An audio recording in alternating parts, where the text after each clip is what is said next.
The Lost Cause is a set of beliefs common in the white American South in the late 19th and early 20th century. It also had considerable support in the northern United States. The beliefs portray the Confederate cause as a heroic one against great odds despite its defeat. The beliefs endorse the virtues of the antebellum South, viewing the American Civil War as an honorable struggle for the Southern way of life, while overlooking or downplaying the central role of slavery. Yale professor Roland Osterweiss summarizes the content that pervaded Lost Cause writings. The legend of the Lost Cause began as mostly a literary expression of the despair of a bitter, defeated people over a lost identity. It was a landscape dotted with figures drawn mainly out of the past. The chivalric planter, the magnolia-scented Southern belle, the good, gray Confederate veteran, once a knight of the field and saddle, and obliging old Uncle Remus. All these, while quickly enveloped in a golden haze, became very real to the people of the South,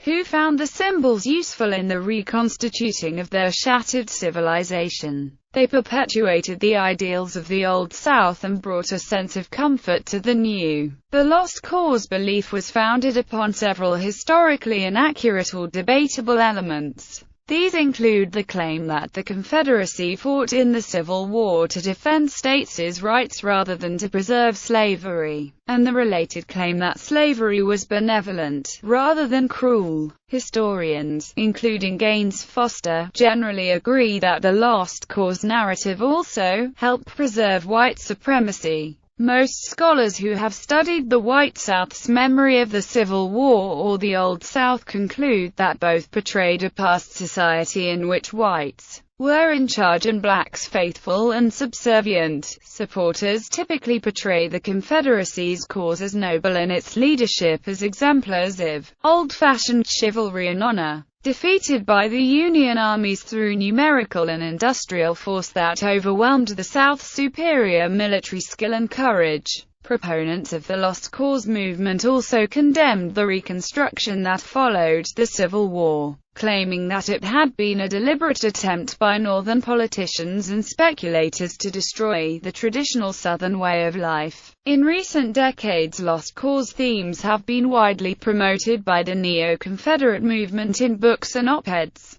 and especially in one of the movement's magazines, The Southern Partisan. The Lost Cause theme has been a major element in defining gender roles in the White South, in terms of honor, tradition, and family roles. The Lost Cause has been part of memorials and even religious attitudes. History. Many white Southerners were devastated economically, emotionally, and psychologically by the defeat of the Confederacy in 1865. Before the war, many Southerners proudly felt that their rich military tradition and superior dedication to the concept of honor would enable them to prevail in the conflict. When this did not happen, white Southerners sought consolation in attributing their loss to factors beyond their control, such as physical size and overwhelming brute force. University of Virginia professor Gary Gallagher wrote, "The architects of the Lost Cause acted from various motives. They collectively sought to justify their own actions and allow themselves and other former Confederates to find something positive in all-encompassing failure. They also wanted to provide their children and future generations of white Southerners with a correct narrative of the war." The Lost Cause became a key part of the reconciliation process between North and South around 1900,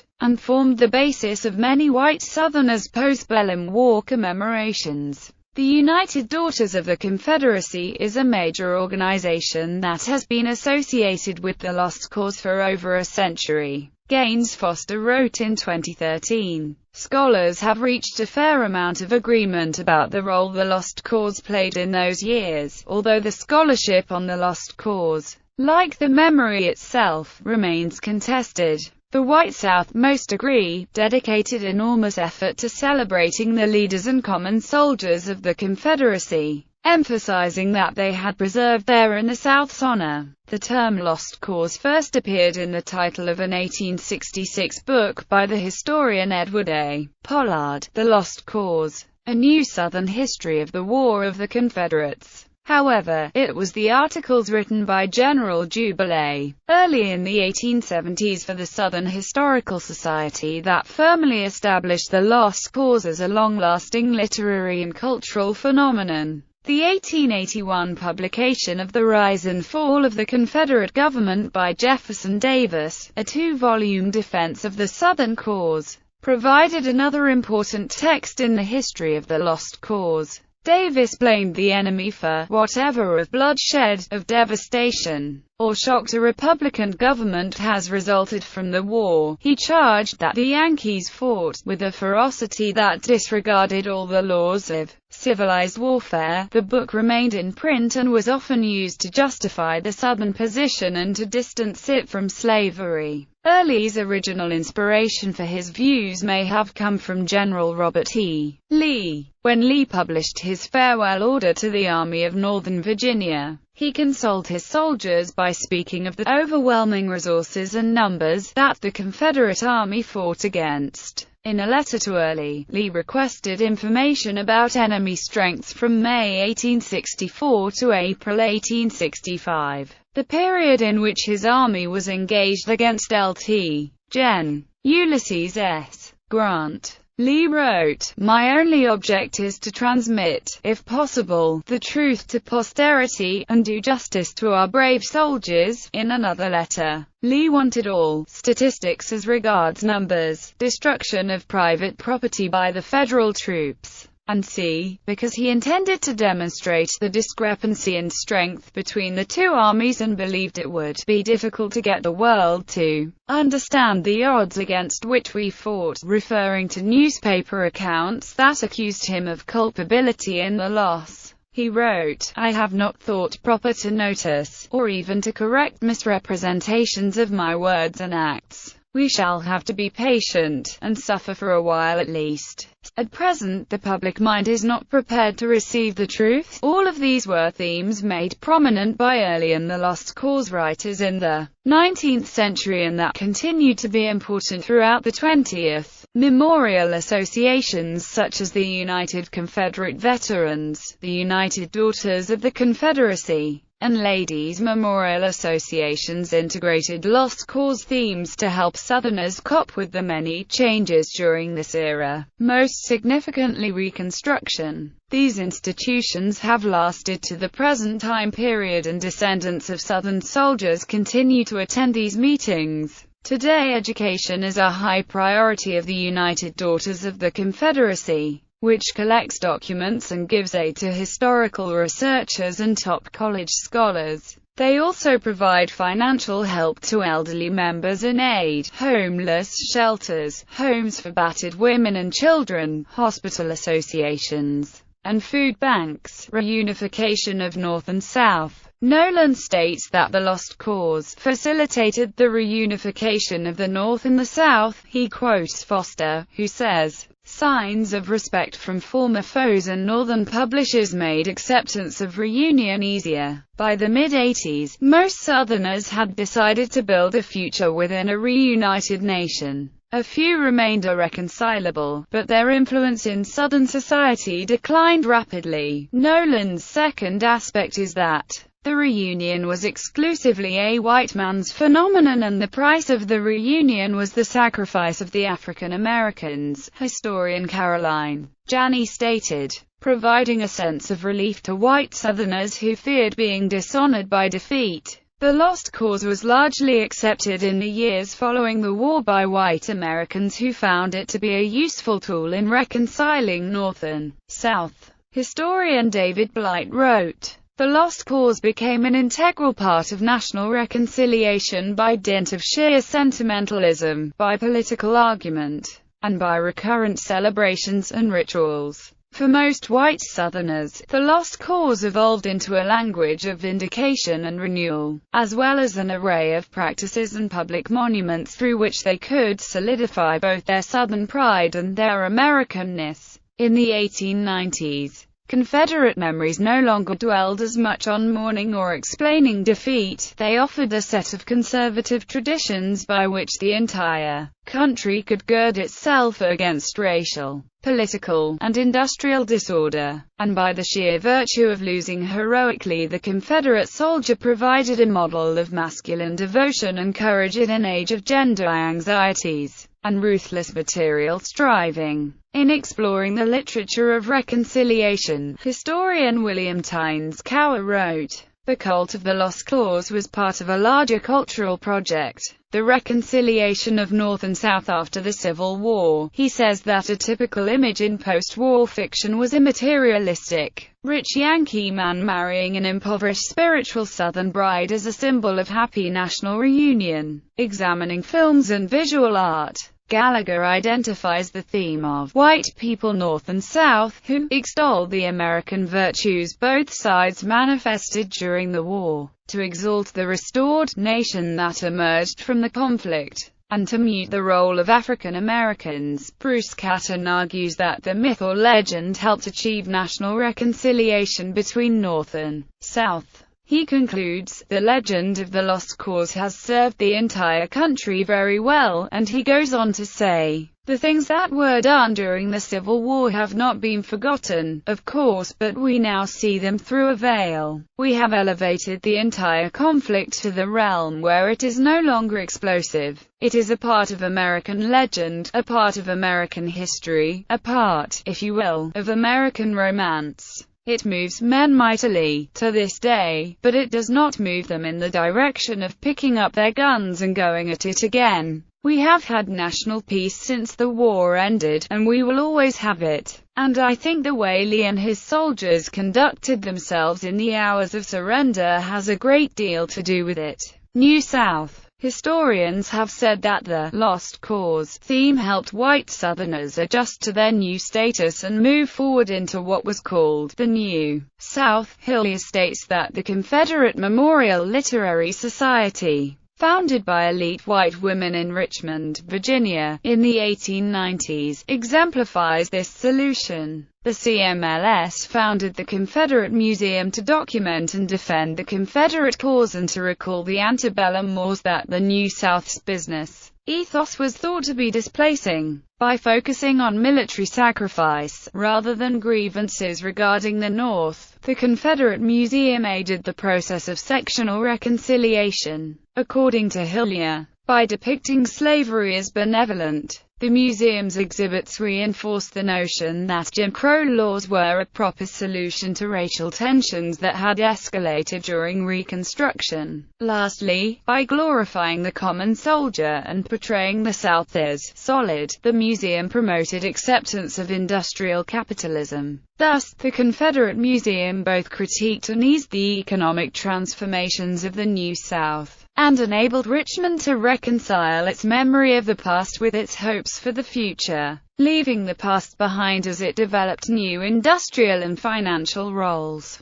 Historian Jacqueline Dowd Hall states that the lost cause theme was fully developed around 1900 in a mood not of despair but of triumphalism for the New South. Much was left out of the lost cause. Either the trauma of slavery for African Americans, nor their heroic, heartbreaking freedom struggle found a place in that story. But the lost cause narrative also suppressed the memories of many white Southerners. Memories of how, under slavery, power bred cruelty. Memories of the bloody, unbearable realities of war. Written out too were the competing memories and identities that set white Southerners one against another, pitting the planters against the upcountry, Unionists against Confederates, populists and mill workers against the corporations, home front women against war-besotted, broken men. Religious dimension. Charles Wilson argues that many white Southerners felt that defeat in the war was God's punishment for their sins,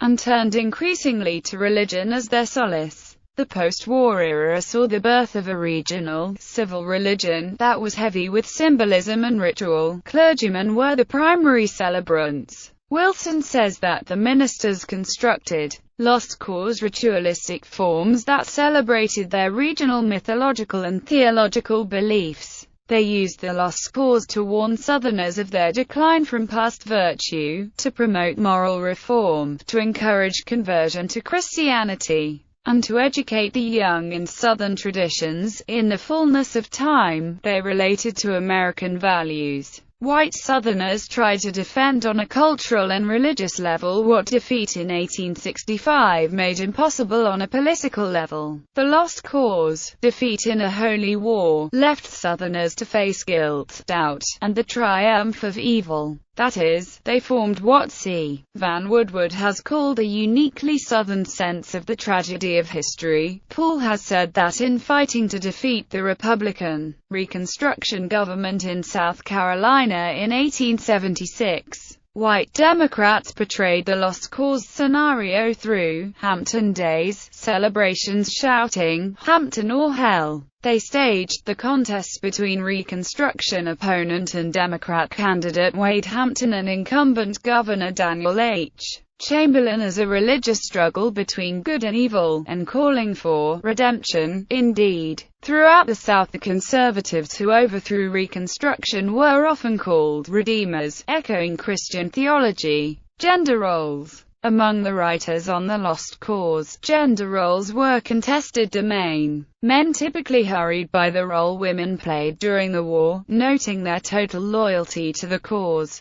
Women, however, developed a much different approach that emphasized female activism, initiative, and leadership. They explained that when all the men left, the women took command, found ersatz and substitute foods, rediscovered their old traditional skills with the spinning wheel when factory cloth became unavailable, and ran all the farm or plantation operations. They faced apparent danger without having men in the traditional role of their protectors. The duty of memorializing the Confederate dead was a major activity for Southerners devoted to the lost cause. The central role was played by chapters of the United Daughters of the Confederacy. The UDC was especially influential in the early 20th century across the South, where its main role was to preserve and uphold the memory of the Confederate veterans, especially those husbands, sons, fathers and brothers who died in the war. Its long-term impact was to promote the lost cause image of the antebellum plantation South as an idealized society crushed by the forces of Yankee modernization, which undermined traditional gender roles. In Missouri, a border state, the United Daughters of the Confederacy was active in setting up its own system of memorials. Hall said that the UDC was a powerful promoter of women's history. UDC leaders were determined to assert women's cultural authority over virtually every representation of the region's past. This they did by lobbying for state archives and museums, national historic sites, and historic highways, compiling genealogies, interviewing former soldiers, writing history textbooks, and erecting monuments, which now moved triumphantly from cemeteries into town centers. More than half a century before women's history and public history emerged as fields of inquiry and action, the UDC, with other women's associations, strove to etch women's accomplishments into the historical record and to take history to the people. From the nursery and the fireside to the schoolhouse and the public square, the Southern states set up their own pension system for veterans and their dependents, especially widows. They were not eligible for the federal pension system. The pensions were designed to honor the lost clause, and help reduce the severe poverty prevalent in the region. Male applicants for pensions had to demonstrate their continued loyalty to the lost cause. Female applicants were rejected if their moral reputation was in question. In Natchez, Mississippi, the local newspapers and veterans played a role in the maintenance of the lost cause. However, elite white women were central in establishing memorials such as the Civil War Monument dedicated on Memorial Day 1890. The lost cause enabled women non-combatants to lay a claim to the central event in their redefinition of Southern history.